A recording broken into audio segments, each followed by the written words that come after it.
Avevamo un caso di un paziente con una neoplasia renale molto complessa, in cui il rischio era di dover asportare tutto il rene, mentre sappiamo che soprattutto con la chirurgia robotica la tendenza è di asportare solo la lesione preservando il resto del rene.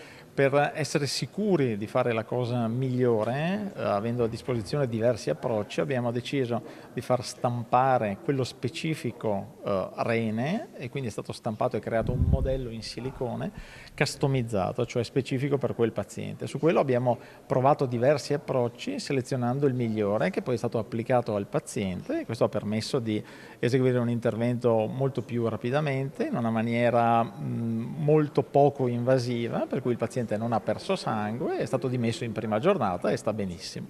Eccolo il modellino di incredibile realismo su cui si sono esercitati i chirurghi di urologia dell'azienda ospedale di Padova. Grazie a questa riproduzione in 3D, il paziente, affetto da una neoplasia complessa al rene, ha superato con successo l'intervento realizzato con l'impiego della chirurgia robotica.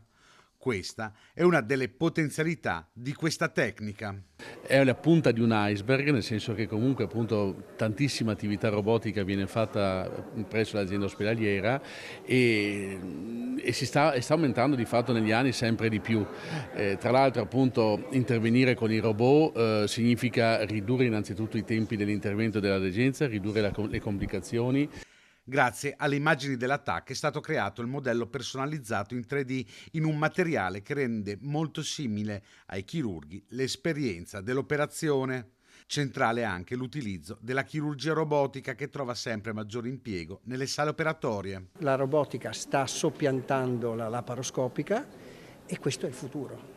Quindi questa è la storia della robotica, che sempre più, io vedo ad esempio colleghi chirurghi generali, chirurghi del fegato e delle vie biliari, chirurghi toracici, chirurghi pediatri, ginecologi, otorinolaringoiatri, trapianti renali, cioè tutte queste realtà incidono sul gruppo robotico dell'azienda.